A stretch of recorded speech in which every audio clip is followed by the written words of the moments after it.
I have salutations. This is something Fawful coming back when I'm 20 hours into the game and recording post commentary for this.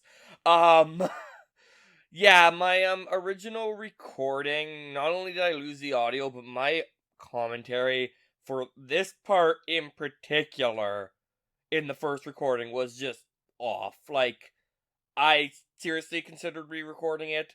I decided not to because it's a blind LP and I figured my first recording should be blind. I've since regretted that decision a little bit.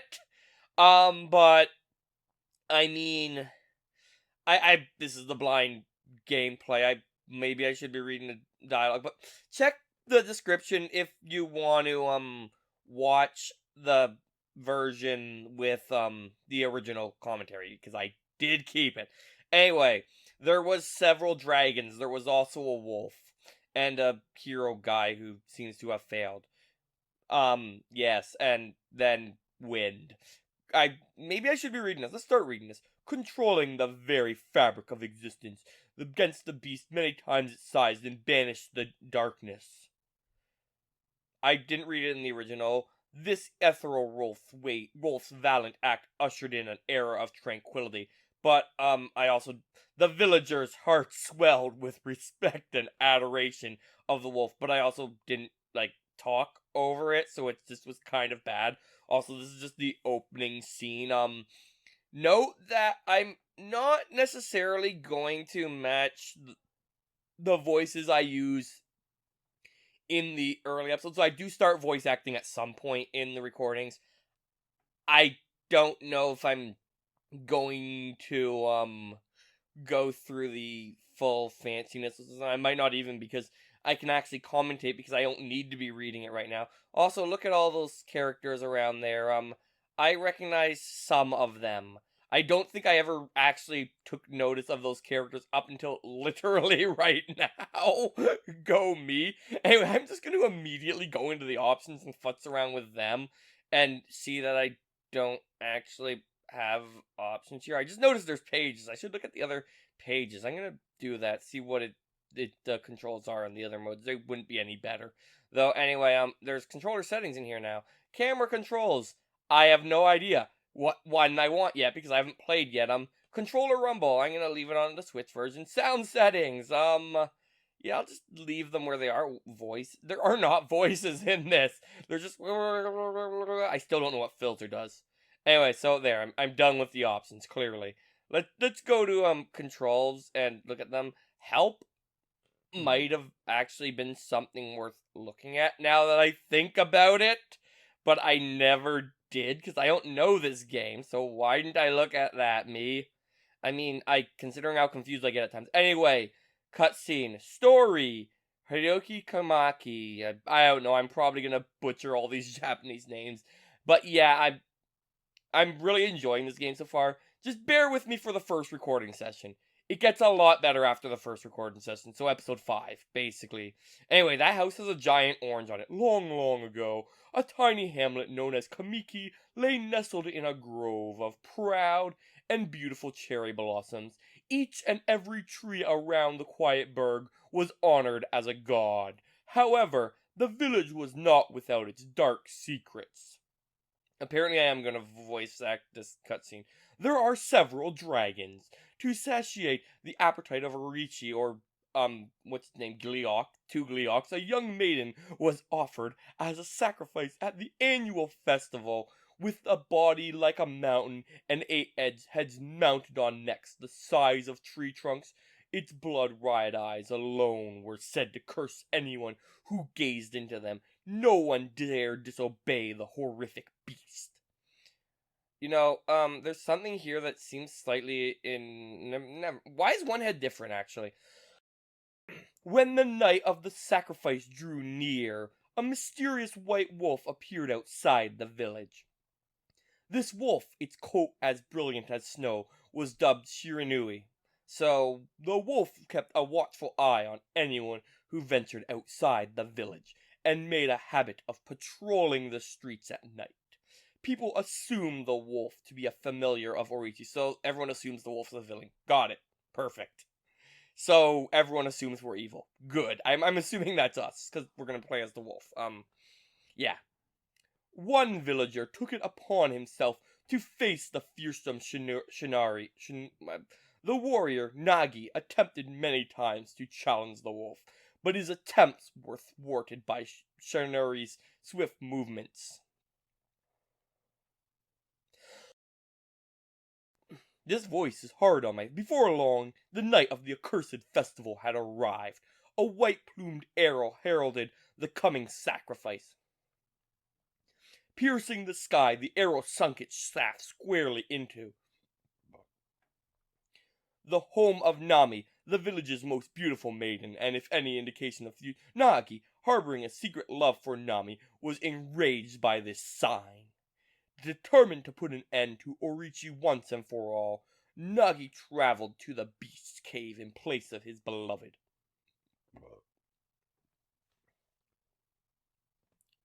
The Moon Cave, a place as dark as evil itself, served as Orichi's home.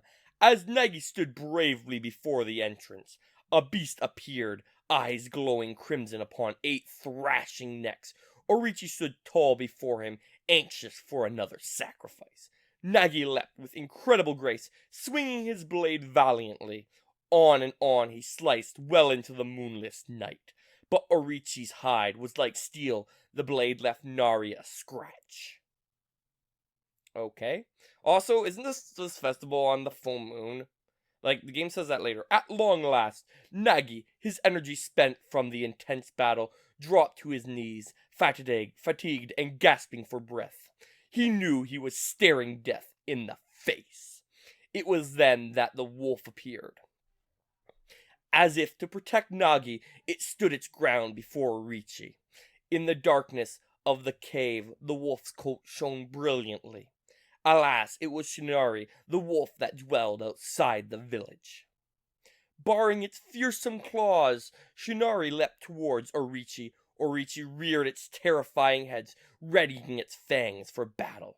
The two beasts struggled wildly, thrashing in the darkness. Okay, so we're fighting 2 Gleeoks, got it. Mysterious and terrifying, the spectacle continued. And there's fire. Shinari summoned gusts of divine wind to counter Orichi's flames. Okay, noted. That's something that'll probably be useful later, I'm guessing, when we eventually fight Orichi. I'm guessing he's gonna be the final boss, though. As Orichi closed in on Shinari, sharpened claws glistening, a gigantic tree suddenly sprouted forth, shielding the wolf. Shinari fought gallantly to gain the upper hand. However, Orichi, protected by a mysterious power, was not easily bested. Shinari, covered in gashes, majestic coat dyed crimson, stood exhausted before the mighty Orichi. So we lost. The end. Game over. Good game. Good LP, guys. Bye. No, okay, not really. Orichi saw a chance to strike what would be the final blow. But Shinari refused to give in. With its last ounce of strength, the majestic wolf gazed heavenward and unleashed a mighty howl. Suddenly, the black clouds overhead dissipated. The light from above glinted off Nagi's sword as a beacon of hope. But Nagi's sword doesn't work on the beast. Guided by his sword, Nagi, who had been taking shelter in the shadows, stood proudly to face his adversary. Okay, they do have different heads. Channeling all his strength into his scarred and battered arms, he leapt ferociously towards Orichi, his sword posed high. The golden sword danced in his hands like a puppet on a string. One by one, Orichi's fearsome head separated from their owner, even though his sword wasn't working earlier. I'm guessing Shiranui had something to do with this. Or maybe it's just the moonlight. Who knows? Orichi's broken body collapsed in a lake of its own blood. In that instant, the curse that plagued the villagers was lifted. As the battle subsided, the sun shone once again in the sky. Shiranui had succumbed to Orichi's poison and struggled to breathe. Nagi scooped up the beast into his arms and returned to Kamiki. When they reached the village, Shiranui was no longer moving. The village elder gently stroked the wolf's head. In response, Shiranui let out a hoarse and pitiful bark. It then closed its eyes and drifted off, as if into slumber. So it was a draw, except Nagi lived. I'm guessing. Peace had at last returned to Kamiki village. In honor of Shiranuri's heroic exploits, the villagers erected a shrine and placed a statue of the wolf within it. That is the actual wolf. It's kind of weird. Nagi's sword was christened Ōkami and placed inside the moon cave. The villagers all looked forward to an age of endless peace. Why am I making that sound epic? However, this is not the end of the story. There is more to this tale than most people know. 100 years had passed since Nagi and Shiranuri's happened so quickly that no one in the village even took notice. Hero experts, I think, is the meaning of. Anyway, inside the moon cave, this dank and miserable place, at this kind of worn down shrine, we see the legendary blade and some idiot. Is this the legendary sword? Is this Ōkami, the sword that banished the dreaded Orichi? No, it couldn't be. It's just a legend, nothing but a fairy tale. And then the idiot drew the sword, and 8 crimson eyes. It's him. Orichi has been released. Why am I still talking in this voice? I don't know, but the idiot is running away.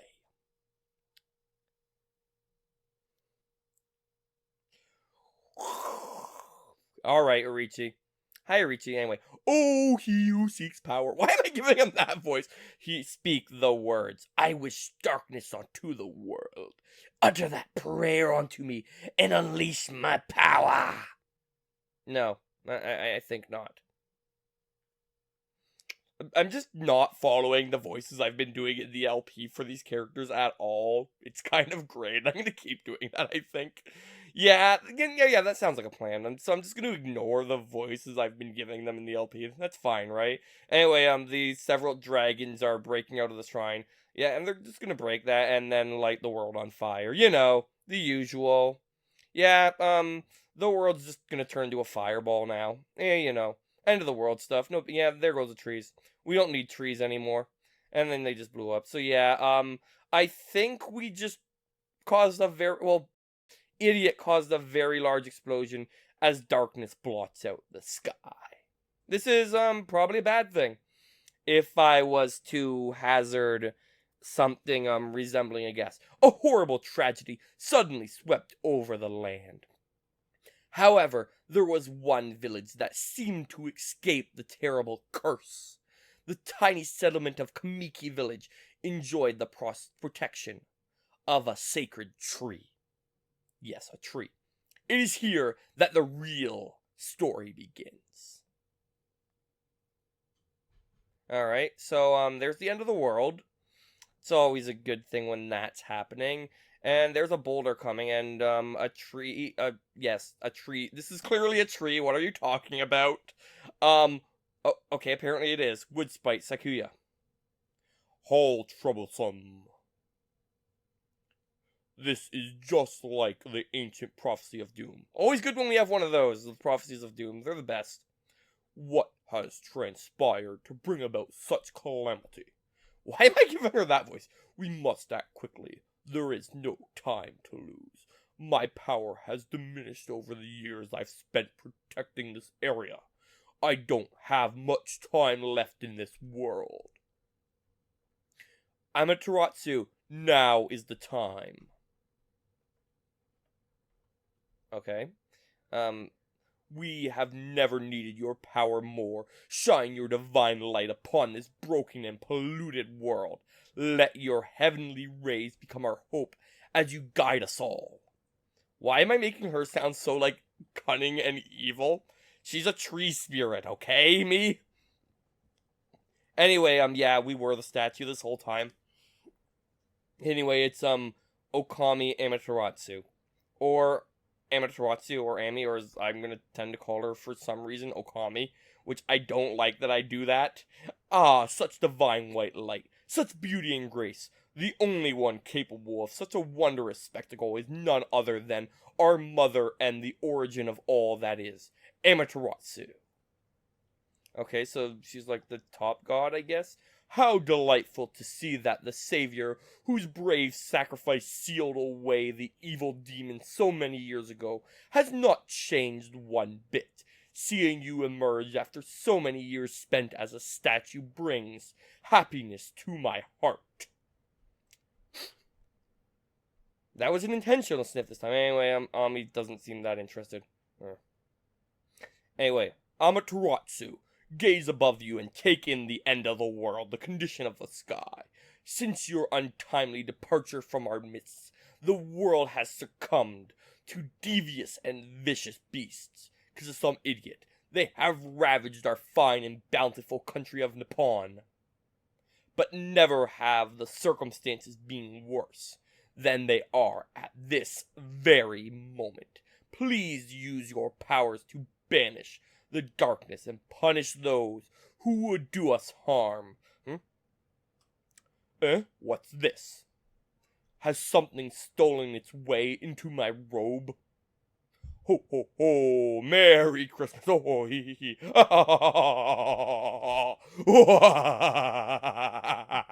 Why am I doing that laugh? Anyway, it's some sort of bug. Phew, what on earth?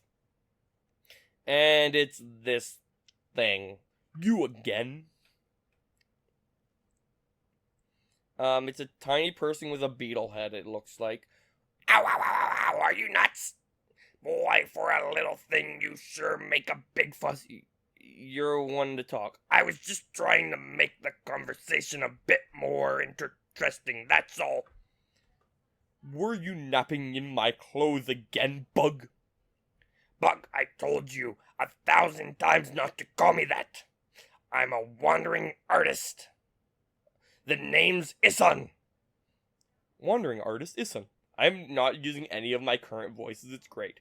I'll show you just how great I am, and it won't be long till you're bowing before my great brush. Alright, let's see your art. Honestly, it's alright, but it's not that great, honestly. Well, what do you think? Even cuter than the real thing, no? I kind of like doing this voice, I'm not gonna lie, I might use it again. What's with you, Furball? You look kinda down in the dumps. Actually, you look kinda familiar. Got it, you look just like that statue of Shiranari. I'm just gonna eat you. Don't mind me. You don't taste good. Whoa, what do you think you're doing? Are you crazy? A handsome guy like me should never be covered in wolf slobber. You'll regret messing with the great Isun. Don't make me use my prize sword. Your sword is gonna be really tiny. Also, the world seems to be exploding again. Anyway. What's that growling sound? And why is it so dark anyway? Oh, great God. Amaterasu. I forget what voice I was giving you. I've used all the power I have to protect Kamiki Village. The village lives on. Their spirits lie encased in my fruit. What does that even mean? Cut it free and the village will be reborn. I trust in you. I know that you will lead us down the right path. Okay. Only your awesome power can restore life to the world. The trees return to normal, huh? That Sakuya girl sure said some weird stuff. The villagers' spirits are being kept inside the fruit. That's the fruit. The girl said that if you cut it down, the village will be restored. But it's awfully high up there. If you don't use some kind of special power, there's no way you're gonna reach it. This darkness is really getting to me, too. A lot can happen while you're taking a nap. You were taking a nap in her shirt? What is wrong with you, Isun? What is wrong with you? Anyway, we're actually in control now, so that's good. Um, Obviously the currency's yen. We have 3 heart suns. Yeah, that seems like an accurate name for them. We can dig. I just kind of flutzing with the controls right now, and we're gonna go into here. And where are we? It got awfully quiet all of a sudden. I don't remember any place like this in the village. This voice is gonna murder me, so I'm not gonna be keeping this one up. That's for sure. Also, am I gonna? It's because it wasn't here before, I think is what I was saying. I don't remember. But anyway, I'm gonna end the episode now. This is something Fawful, and I think I have sign out at this point. Bye? Maybe?